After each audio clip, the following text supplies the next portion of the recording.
JSYO. It's your fearless leader, Miss Deanna Tham, and we are starting a new series amid all of this craziness about audition preparation. So this is JSYO's audition preparation series with musicians of the Jacksonville Symphony. And today we have with us Mr. Chris Bassett, who is the bass trombonist of the Jacksonville Symphony. We're really happy to have him, and he's going to discuss some audition excerpts and how you can prepare for them. Hey, Chris. Hey, how's it going? Good. How are you holding up? Still alive? That's as much as I can ask for these days. Great. All right. Well, I'm going to pull up screen share here so that we can look at some of the excerpts. And the first one we're going to look at is this excerpt, which both repertory and philharmonic will have to perform in their audition. This is from the Rochut Book of Etudes, and this is number 13. Now, we picked this excerpt for a couple reasons and a few things we're going to be listening for, especially with brass players. For this excerpt, I really picked it because I wanted to make sure I had an excerpt that demonstrated tone quality and air support, and then control, so consistent color through the range, and breath support, especially when you're going through range changes. So, Chris, I wanted to ask you what you think some qualities of a good tone, a good sound are. Yeah, so I always refer to, when I talk to my students about sound and tone, there's three different levels and layers that we kind of need in here. There's always going to be a good core to your sound, and without having a core, it's kind of hard for other people to play with you, and it's also a little bit difficult to actually tell exactly what you're playing. So step number one is the core, and I always relate this to the earth, is how we've learned the basic levels of the earth. The core is the core. It holds the planet together, and without the core, we really wouldn't have planet Earth to be living. And then next we have this warmth, this kind of just gentle color that really allows our sound to bloom a little bit. And that I kind of refer to as our mantle, or related to the mantle of the earth. And then what's left on top, not that the mantle and the crust are really that different of a ratio, but the crust I kind of relate to as a brilliance in the sound, this real sun brightness on top. Now, every player has a different amount, and that's all up to them.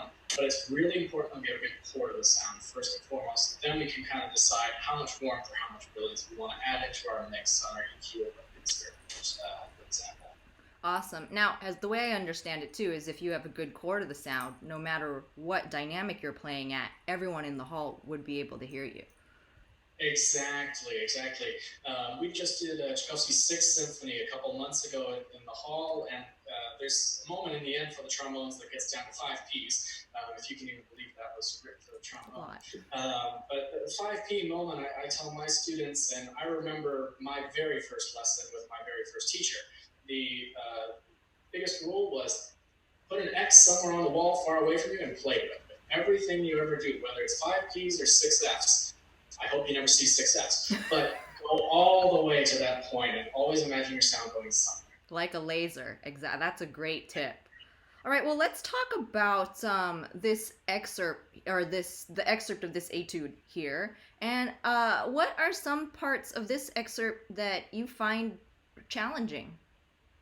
Yeah, so the really nice thing about this excerpt and the Rochut number 13 is that the original composer of this, Marco Bordogni, was writing for bel canto voice in Italy.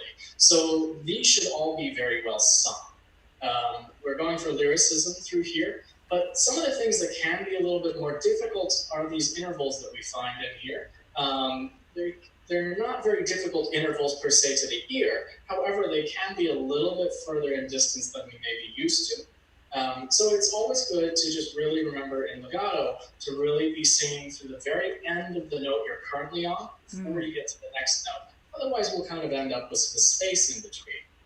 For example, if you have a note that's kind of coming up at the top and then dropping down, I'm kind of looking more and actually right at the end of the first bar and the second bar, that E flat to the G. So right here. Really sing through that E flat before we go to the G. It doesn't mean take your time and fall out of tempo or time, but we really want to be sure we're singing through that. We have the G in mind. Something to help with this is just really basic lip slurs. We're always in lip slurs, we're being mindful that we hit the right pitch.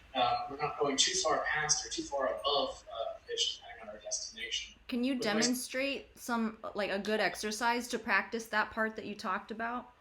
Sure. So just something simple is making sure that our very nuts and bolts kind of lip slur is really good. I'll just take B flat to F. It's nothing that's the exact same, but it's something that's very simple, and we want to make sure that we have right in line. So sometimes we can kind of go too far past on one direction. I always talk about lip slurs when I'm going down as kind of setting down this bag of groceries that has some eggs in it. We never just drop it.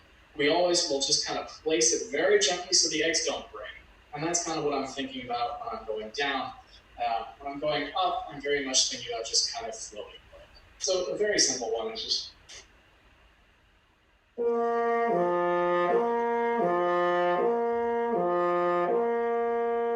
then we take it down, half step, half step, half step.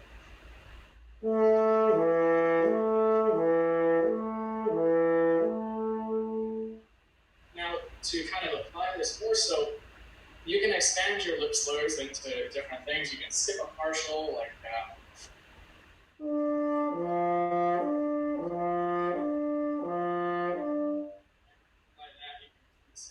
So I have a question for you, Chris. When you're skipping a partial like that, are you practicing, maybe wait, I don't have that sort of control yet. Are you practicing going through the middle partial first? You have great control over that huge interval. How can we get that kind of control? So I'm focused on just getting one note to the next. If I were to take the mouthpiece out, which I think is important to some degree, if we were to take the mouthpiece out and do that, I'm focused on essentially listening to the whole thing.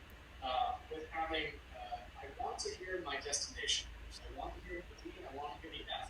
And I want, at this point, with the mouthpiece, to hear everything in between. And I want to hear that more than I want to hear, the destination. Oh. So something like this.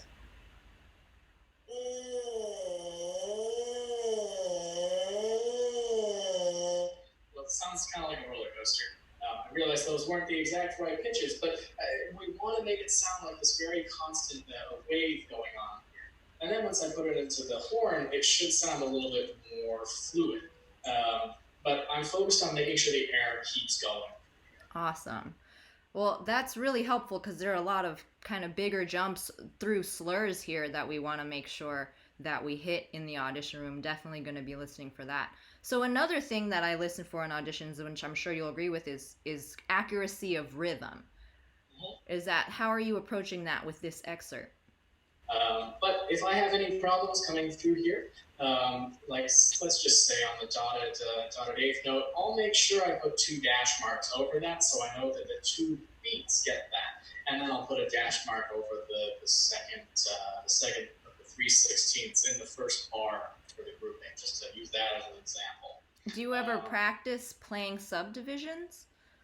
Yeah, I do. So something that would help for here is just make sure, if we're having trouble with the rhythm here, let's put, we have that dotted eighth at the beginning, just put 3/16ths into it. And that way we're counting, da, da, da, da, dee, da, 2, 3, da, da, dee, 1, 2, 3, da, da, da, dee. Good. Can you demonstrate how you might practice that? Sure. So I would just go back and forth, basically, between having our subdivision and then taking it out. So I'll just play what I sang.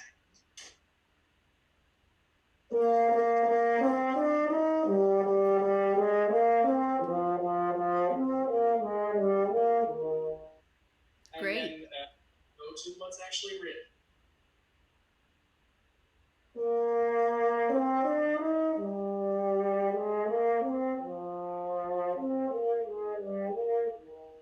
All the while being sure to keep that subdivision you just played before getting on. Great. Is there anything else you find tricky in this excerpt that you kind of want to highlight?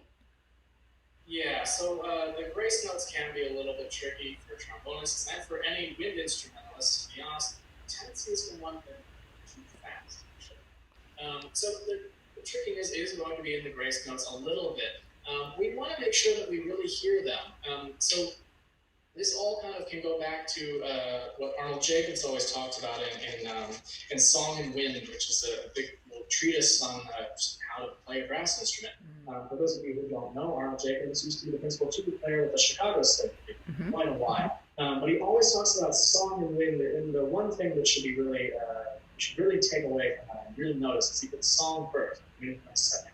So if we're not singing something, we're really not playing it. And to help us out with this, sometimes we might not hear the grace notes so well. So we want to make sure we take the time when preparing this, anything you ever play, to sing it through. That's why I'm kind of saying a little bit more in this video. I'm not a trained singer, but it helps to be able to sing, because that's what I'm after, that's what we're after. And all these do is kind of like a voice in different ways. So with the grace notes, I would take them out for a little while, and maybe just not play with them for a while to make sure we get that wind moving behind our song. And now when we want to put the grace notes back in, I would maybe kind of take it out of tempo a little bit, play something like this, so that we make sure we get all the digits. And the little bit is circled right there. So we have our first grace note.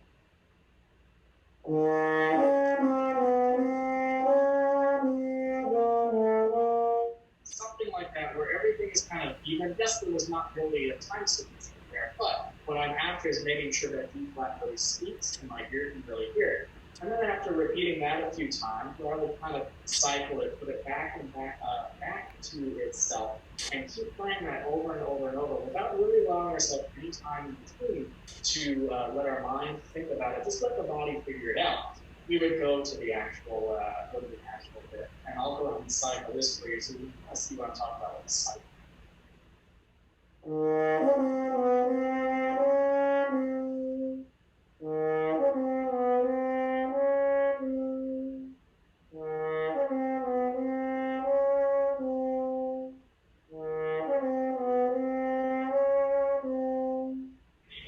As I went on, it got a little bit better each time. That's what we're after with this stuff. Awesome. Well, thank you, Chris. I think there are a lot of great things that we could take away and practice with this.